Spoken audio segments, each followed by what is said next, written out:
Blessings to you beautiful people on Facebook and on YouTube. Blessings to your family. Hope everyone was blessed last night and hope didn't no one get a phone call that someone was hurt. My God, if you're watching me this morning, you should give the Lord a clap offering this morning because we got up this morning. You can make it happen today if you didn't fix it yesterday. There's no need of looking at yesterday because it's gone. Just forget it. It's over with. Whatever happened, you can fix it. You can change it. That's what we're going to be talking about today. It's a very familiar scripture, and I heard a lot of people say it, and I have never studied it up until a couple of days ago. And it's been in my spirit. It would not leave me, and I know that God wants me to bring that to your attention. We have a very good friend in our home, somewhere in our car, in our purse, and it's called the mirror. The mirror is a reflection that reflects back you. That's your twin, that mirror. Everybody have a twin when you go to that mirror. Your mama may not had you with another sibling at the same time. You may not be a twin that way. But when you go to the mirror and you look in that mirror, you're looking at your twin. And one thing I've learned about the mirror, and I do it all the time, I ask myself, am I a good person? And just wait there for a minute. Look at you. Ask, are you a hell raiser in church, or are you going there to help somebody get their life to Jesus Christ and you get closer relationship with Jesus Christ? Are you doing that? Are you a busybody?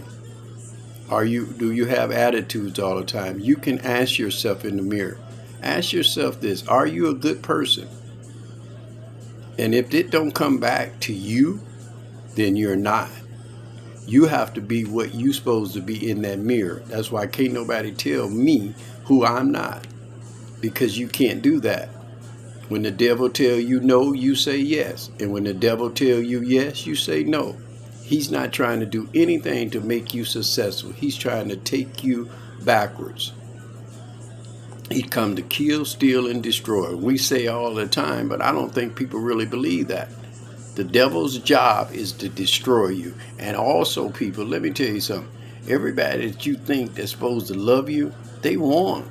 And so don't get twisted about that. I'm talking about blood family that does not like each other. Mamas and daughters, brothers and sisters, cousins, nieces, grandparents, and siblings.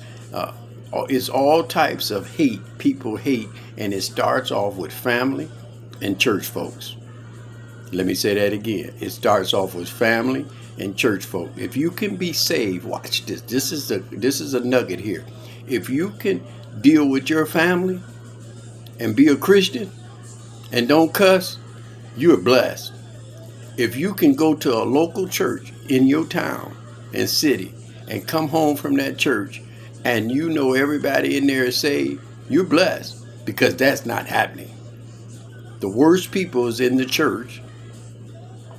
Let me say that again. The worst people can be in the church, and they are designed to stop that church from growing.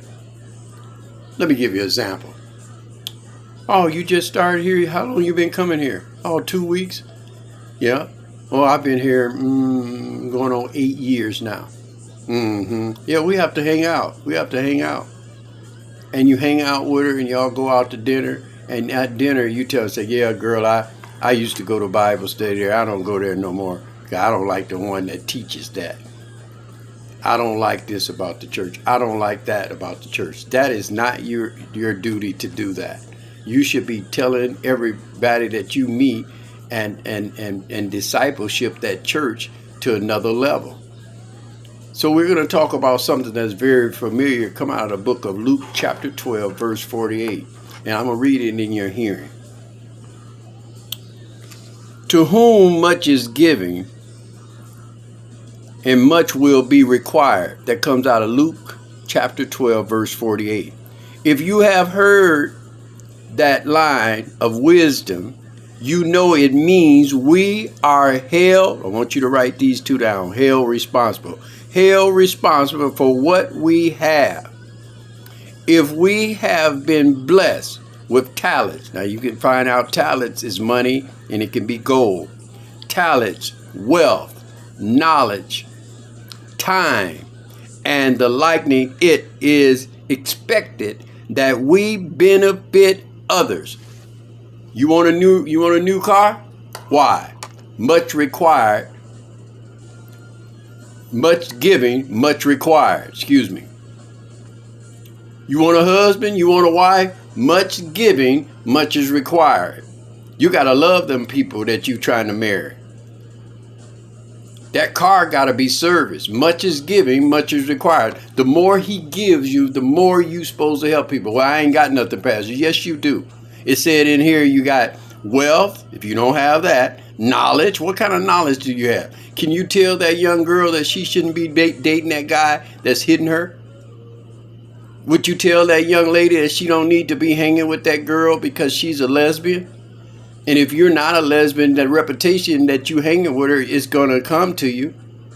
Much is giving, much is required. I can't wait till I hit the lottery. My God. God is saying, what you going to do with it though? The reason you're not rich is because I already know you're not going to do anything but what you've been doing. Spending your money everywhere. You don't bless the church. You don't bless anybody. You don't help anybody. Much is giving, much is required. Why do you want $1 million? Are you going to help families? Are you going to buy somebody a car? What are you going to do? God want to know what you're going to do if you asked him for something. And most of us that's listening to me have friends, and you know your circle of people, none of them is rich. Why? Much is giving, much is required. And if you're not going to do anything, God already know that. You get blessed up to ability that God know what your motives is, if that makes sense. Much is giving, much is required. You hear that all the time. I want this, I want that. God want to know why. Why do you want a husband? You don't cook. You don't clean up. Your house is tumbling. Come on. You want a wife? You don't want to work. Who gonna work? Her?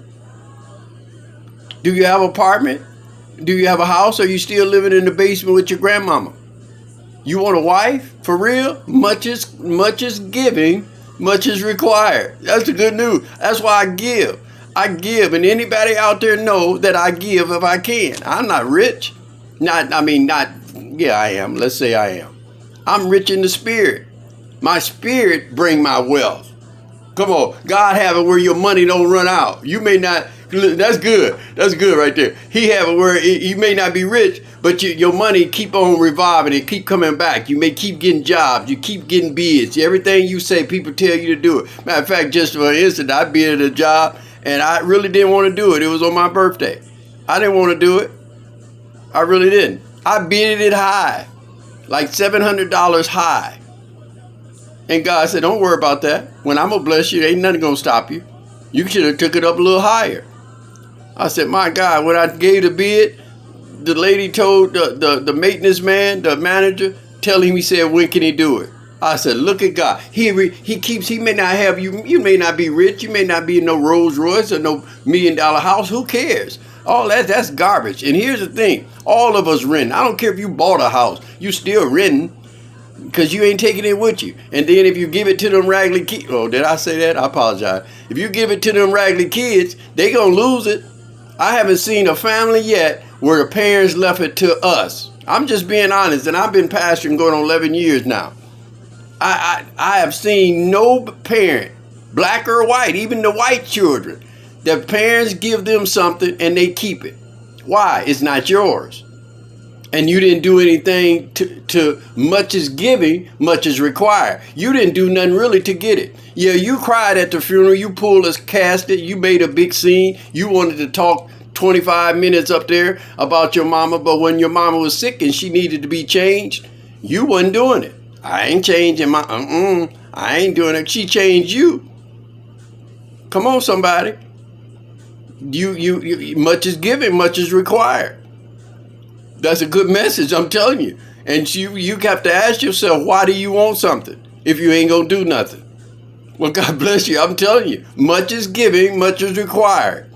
We always hollering about what we want, and God has said it ain't what you get, is what you're gonna give. What are you going to give? You're going to give some wisdom and knowledge? And all of it. Well, I ain't got nothing to give. And I hear you out there. I can hear it. I ain't got nothing to give. You do. I don't care if you're a drug dealer to a prostitute. You got something in you that you can help somebody else if you try to find it and want to do it. And our problem is we don't want to help nobody. And that's what's making this world bad. And that's what's making God angry. Because if you understand what I feel, nothing feels the same. Even going into church don't feel the same. Why? God is saying, come out of that building. Come out of that building and do some discipleship. You cannot discipleship in 45 minutes to the same people.